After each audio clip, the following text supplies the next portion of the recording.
I've had a couple requests to show you how I create single line scoring files, so I am going to show you the whole process from start to finish on a Halloween doodle.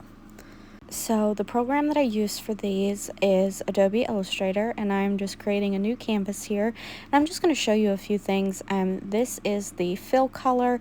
You can pick any of these colors here.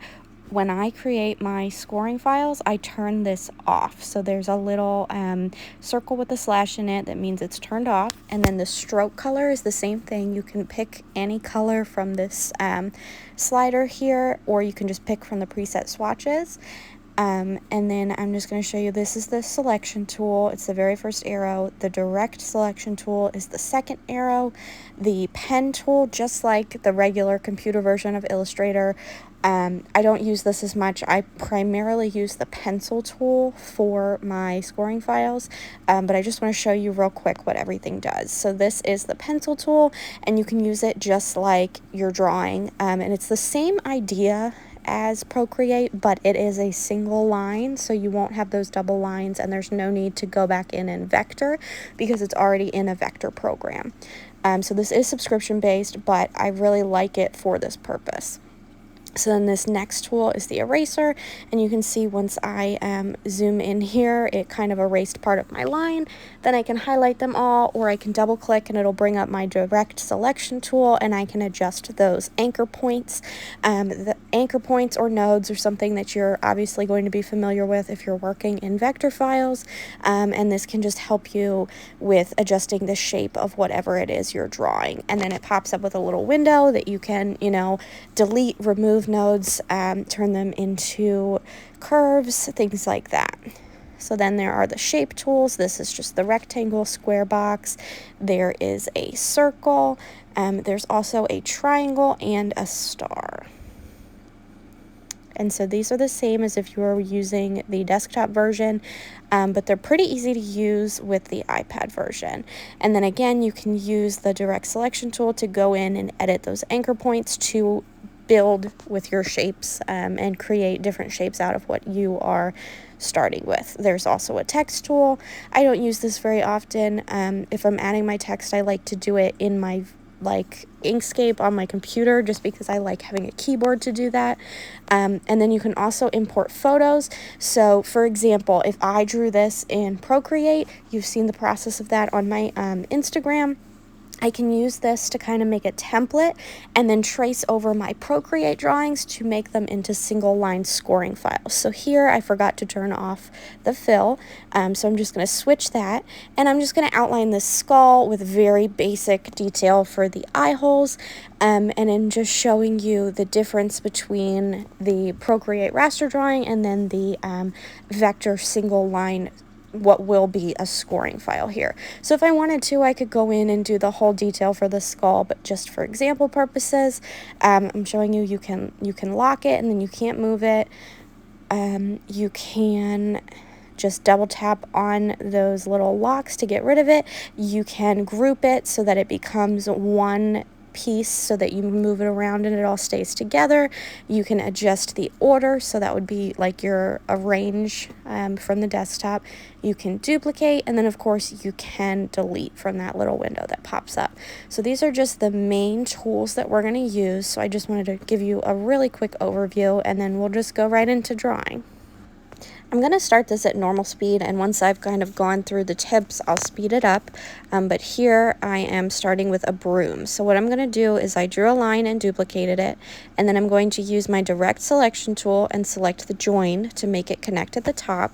And then I'm going to draw the part where in a broom, I don't know the right word for it, but like the bristles at the bottom. So they're kind of spiky.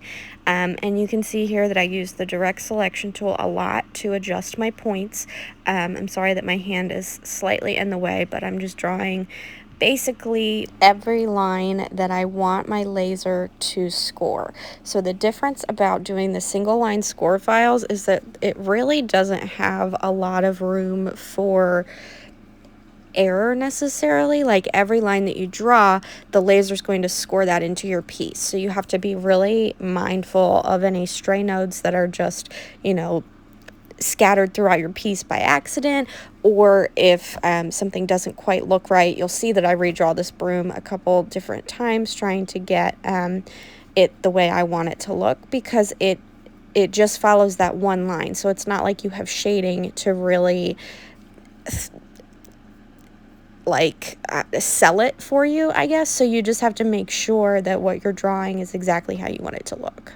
And one of the main reasons that I like to draw in the outline mode is so that I can make sure my lines touch and that they don't overlap, and I just want it to be very clean, because if you have all these overlapping lines, or your like the parts of your broom don't line up with each other, like, you're definitely going to be able to tell in your laser piece. So when you're going through, definitely put it in the outline view, and then you can see exactly what it's going to look like, and you can make sure to clean up your file. Something I do as I'm drawing is, once I'm done adding all the detail to a specific doodle, I will group the whole thing so that I can duplicate it and move it around and resize it and kind of use it in my pattern. And that way you don't have to go through and make sure all those little pieces are lined up. So you just take the selection tool and then you hit the group button, and then you can move it around, resize it, duplicate it, and then, you know, start to build your pattern. So you can rotate, you can move it around, you can do a lot of different things, but grouping it keeps it all together so that you don't have to worry about it getting wonky or throwing off the drawing that you just did.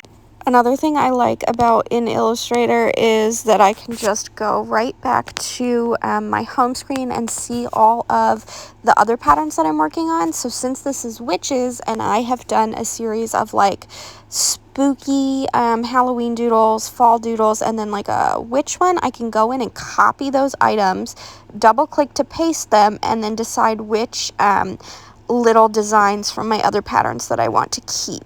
So here I'm taking like the spider web, the candles, things that I've already drawn in Adobe Illustrator for iPad, and then I'm just going to delete out the things that I'm not going to use, but then I have more elements to my pattern that I've already drawn and won't have to redo.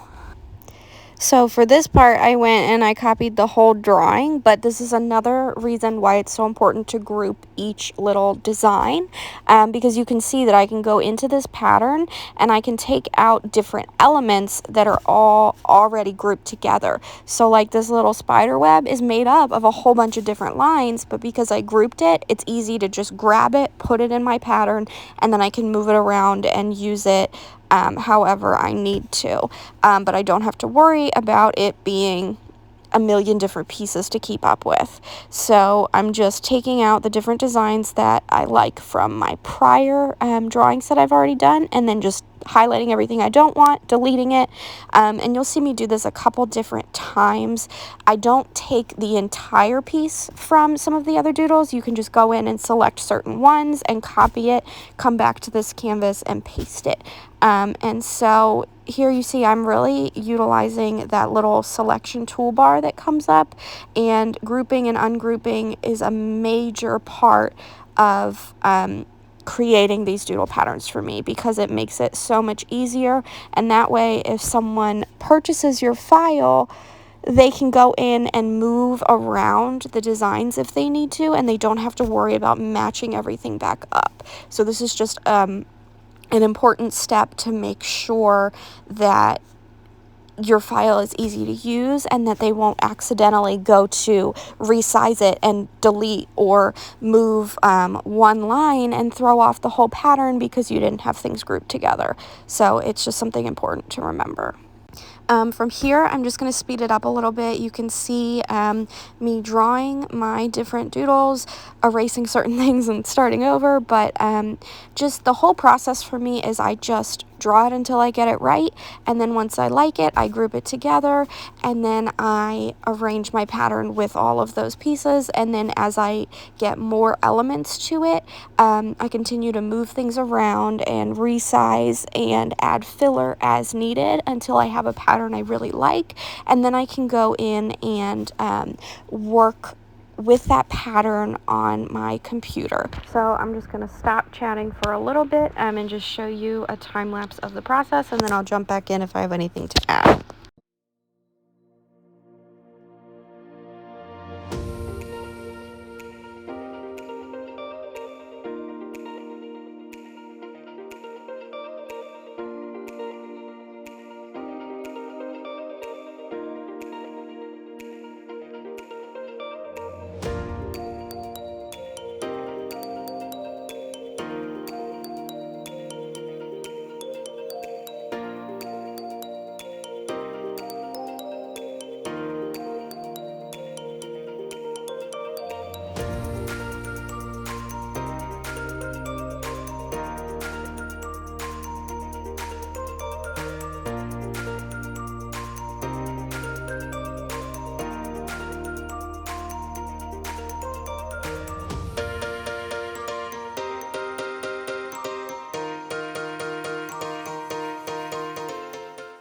here I am going to draw a cauldron, and I'm going to use the Pathfinder tools. So I'm making a circle and an oval, and then using the combine function and convert to path just to merge those together. It's the same as the union function on the desktop version, but that is found on the right hand toolbar. It's the same icon that you have on the desktop, and it does the same function for you. And then I'm just going to go ahead and draw my cauldron, group it all together, and get back to my pattern.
Alright, so here we have the finished pattern, and what I'm going to do is open it on my computer and save it as an SVG file. I'm probably the only person in the world that thinks Inkscape is more intuitive than Adobe Illustrator for the computer, so I'm going to open it in Inkscape just because I am better with that program.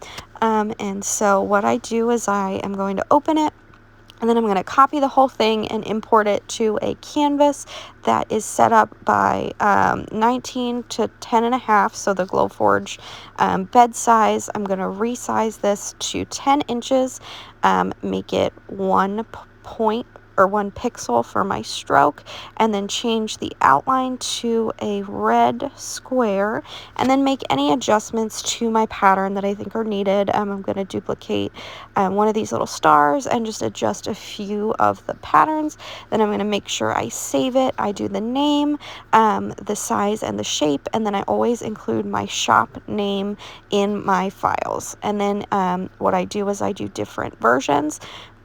So to do a circle version, I just delete out that square, put in a 10-inch circle, and then what I do is go in and arrange the shapes around the edges so that they fit better, and then I group everything that's blue that's going to be scored, and I save it as a separate version. I just change the name to include circle instead of square, and I do this for whatever shapes I like to offer on my Etsy. I like to do a banner and a rectangle as well, and it just takes a little bit of adjusting.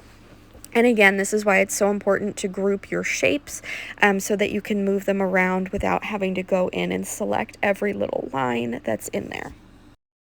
And the good thing about having like little filler pieces like all these leaves and the stars is that they're good to fill in anywhere that has gaps, and they're also really good for around the edge when you are working with different shapes, especially when it's curved. Having these little leaves that have a slight curve to them helps fill in spaces by the edge, or things like these bones that are thin that can fit in between other shapes and make it look intentional and like it wasn't designed for a different shape. Since this was done on a square, it just takes some rearranging to make sure that it fits well in the circle cut line that it will have for this version. But all in all, it's pretty straightforward. I just get everything looking how I want, and then what I do is I always save as a SVG file, a plain SVG, and a PDF file.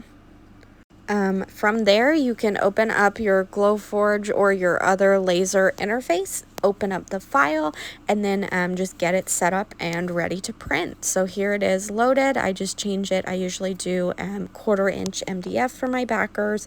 My score setting is always draft and 250 speed.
And then I add the words. I did an offset, and this is the final product with the doodles. Thank you so much for watching, and I can't wait to see what you make with this technique.